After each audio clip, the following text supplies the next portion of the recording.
Nandito kami ngayon sa 14th floor or yung Sensing Hall. Dito nag-a-accept ng mga tourist na gustong pumunta sa 45th floor.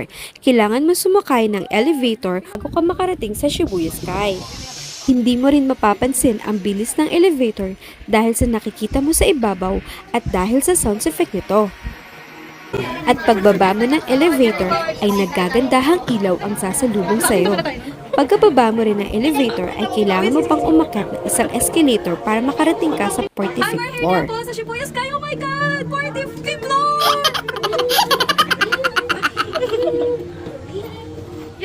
At pagdating mo dito ay i-remind ka nila na kailangan mong iwan ang gamit mo sa loob ng locker.